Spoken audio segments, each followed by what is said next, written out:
Hi guys, you guys watching answer. So ഇന്നത്തെ video എന്ന് പറയുന്നത് പുലിമട എന്ന് പറഞ്ഞ ഒരു പടം കണ്ടു.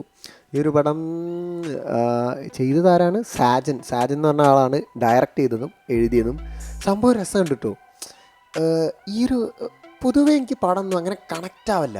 പക്ഷേ ഈ ഒരു പടം എന്ന് പറഞ്ഞാൽ ഞാൻ ആ പടത്തിലേക്ക് ഇറങ്ങിപ്പോയി. അതിൻ്റെ മെയിൻ റീസൺ എനിക്ക് തോന്നുന്നു ജോജുവിൻ്റെ ഒരു അഭിനയം കൂടിയാണ് കേട്ടോ. വിൻസെൻ്റ് എന്ന് പറഞ്ഞൊരു ക്യാരക്ടറായിട്ടാണ് ജോജു അഭിനയിക്കുന്നത്. ഈ ഒരു ക്യാരക്ടറിലേക്ക് ഞാൻ അങ്ങോട്ട് ഇങ്ങനെ അവിടെ സ്റ്റെക്കായി അവിടെ ഇങ്ങനെ നിന്നുപോയി. ഇയാളെന്തൊക്കെയത് കാട്ടിക്കൂട്ടുന്നത് ചില സീൻസൊക്കെ.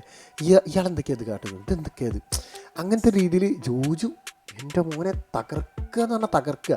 ചിരിക്കുകയാണെങ്കിലും കരയുകയാണെങ്കിലും പേടിയാണെങ്കിലും ദേഷ്യത്തിലാണെങ്കിൽ പോലും ഭയങ്കര ഒരു കിടിലൻ നടനാണ് ജോജു എന്ന് പറയുന്നത്. ഇതിൻ്റെ പ്ലോട്ട് എന്ന് പറഞ്ഞാൽ ഇങ്ങനെ ചെറിയൊരു അബ്നോർമൽ ആണോ എന്ന് തന്നെ തോന്നിയിട്ടാണ് ആദ്യം തന്നെ നമ്മളെ കൺഫ്യൂസ്ഡ് ആക്കിയിട്ടാണ് ഈ കഥ തുടങ്ങുന്നത്. പിന്നെ ഇങ്ങനെ ഒരു കല്യാണാലോചന വരികയാണ്. അങ്ങനെ അത് സെറ്റാവുകയാണ്. പിന്നെ അത് പണിവാളി.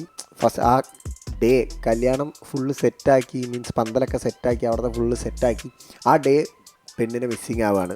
അത് ഉണ്ടാവുന്നൊരു സംഭവമാണ്. അവിടെ ഇയാൾക്ക് വരുന്ന കട്ട സീനുണ്ട്. ഭയങ്കര സീൻ, ആർക്കായാലും ഭയങ്കര സീനായിപ്പോവും. അതിലെന്തോ ഡ്രഗൊക്കെ യൂസ് ചെയ്ത് കാട്ടലമ്പായിട്ട് അതിൻ്റെ ഇടയിലൊരു പെണ്ണ് വന്ന് കയറുകയാണ്. ഇതിനൊക്കെ പാരലായിട്ട് ഒരു കടുവേൻ്റെ സ്റ്റോറി പറയുന്നുണ്ട്. കാരണം ഇത് നിൽക്കുന്ന സ്ഥലം എന്ന് പറയുന്നത് ഒരു കുന്നിൻ്റെ മുകളിലാണ്. അപ്പോൾ ഈ കുന്നിൻ്റെ മുകളിൽ ഒരു കടുവ വരുന്നുണ്ട്. ഈ ഒരൊറ്റ വീടൊക്കെ ആയിട്ടാണ് നിൽക്കുന്നത്. അപ്പോൾ ഈ കടുവേൻ്റെ സ്റ്റോറിയും ഈ ഒരു വ്യക്തിൻ്റെ വിൻസെൻ്റ് എന്ന് പറഞ്ഞാൽ ജോജു ആയിട്ട് അഭിനയിച്ച ക്യാരക്ടറിൻ്റെ സ്റ്റോറി ഇങ്ങനെ പാരലായിട്ട് പോവാണ്.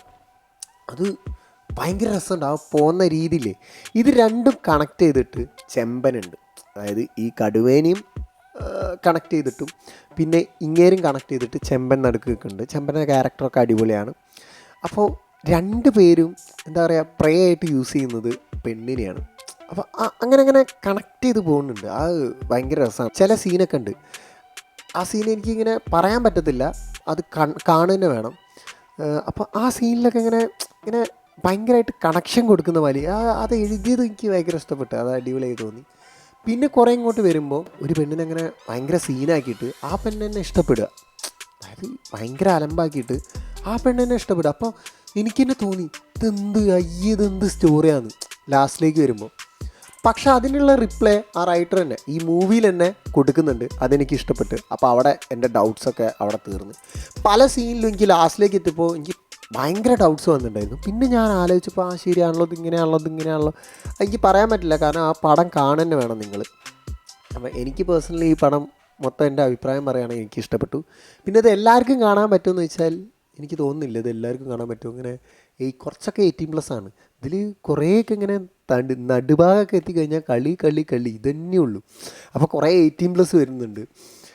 പിന്നെ വെള്ളടി അങ്ങനെ കുറേ സംഭവങ്ങൾ വരുന്നുണ്ട്. അപ്പോൾ ഞാൻ പിള്ളേരിത് കാണണമെന്ന് ഞാൻ പറയുന്നില്ല, കുറച്ചും കൂടി വലിയ ആൾക്കാർ കാണുന്നതാണ് നല്ലത്. ഇതിൽ പിന്നെ അഭിനയിച്ച ചെമ്പൻ ഐശ്വര്യ രാജേഷ് എന്ന് പറഞ്ഞ ആളുണ്ട്. നല്ല രസമുണ്ട്. പിന്നെ ജാഫർ ഇടിക്കും. പിന്നെ വേറൊരു കാരണം മറ്റേ ചങ്ങാൻ്റെ പേരെന്തേനും ജോണി ആൻ്റണിയോ എന്തേനും എനിക്ക് അറിയില്ല. രണ്ടാൾക്കാരുണ്ട്. അതായത് ഇവൻ്റെ അച്ഛൻ്റെ സഹോദരന്മാരാണ് ഇവർ രണ്ടാളും. ഇവരെ ഭയങ്കര രസമാണ്, ഭയങ്കര കിഡിലനായിട്ട് പല സീനും. ഇവർ രണ്ടാളുടെ കുറേ സീൻസ് ഞാൻ ഇങ്ങനെ ചിരിച്ചിട്ടുണ്ട്. അങ്ങനെ പൊളി കാരണം എനിക്ക് ചെറുത് കിട്ടിയാൽ കേട്ടോ ഞാൻ ചിരിക്കേ. അങ്ങനെ കുറേ സീനും ചിരിപ്പിച്ചിട്ടുണ്ട്. പക്ഷേ പിന്നെ അങ്ങോട്ട് ഫേസ് അങ്ങോട്ട് മാറിട്ടോ, ജോജുവിൻ്റെ ഫേസ് അങ്ങോട്ട് മാറി. പിന്നെ കഥയും സ്റ്റോറിയൊക്കെ മാറി. ഭയങ്കര അടിപൊളിയായിട്ട് കൊണ്ടുപോയി. ഇത് കാണുന്നതുകൊണ്ട് ഒരു കുഴപ്പമില്ല, നല്ല രസമുണ്ട്. തിയേറ്ററിൽ പോയി കാണുന്നതെന്ന് വെച്ചാൽ കുഴപ്പമൊന്നുമില്ല, നല്ല രസമുണ്ട്. പക്ഷേ ഇങ്ങനെ എൻജോയിങ് ആയിട്ടുള്ള പടമല്ല. പല സീനും നമുക്കിങ്ങനെ എടാ വേണ്ടടാ അത് ചെയ്യണ്ടടാ അങ്ങനെ എനിക്ക് പല സീനിലും പറയാൻ തോന്നി. അങ്ങനത്തെ ഒരു ടൈപ്പ് പടമായിട്ടാണ് എനിക്ക് ഫീൽ ചെയ്തത്.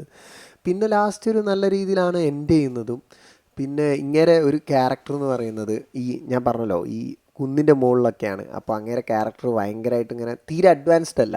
പെണ്ണുങ്ങളൊന്നും അങ്ങനെ പുറത്ത് പോകണ്ട, അങ്ങനത്തെ ഒരു ടൈപ്പ് ഒരു ക്യാരക്ടറാണ്. പിന്നെ ആ ക്യാരക്ടർ പിന്നെ മാറുകയാണ്.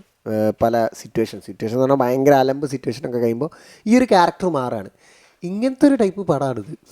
സോ പറ്റുമെങ്കിൽ നിങ്ങളൊന്ന് കണ്ടു നോക്കുക, നല്ല രസമുണ്ട്. നിങ്ങൾ കണ്ടിട്ടുണ്ടെങ്കിൽ എന്തായാലും നിങ്ങൾ ഇതിൻ്റെ അഭിപ്രായം പറയേണ്ടതാണ്. Thanks for watching, thanks for supporting. അപ്പോൾ ഓക്കെ, നമുക്ക് കാണാം.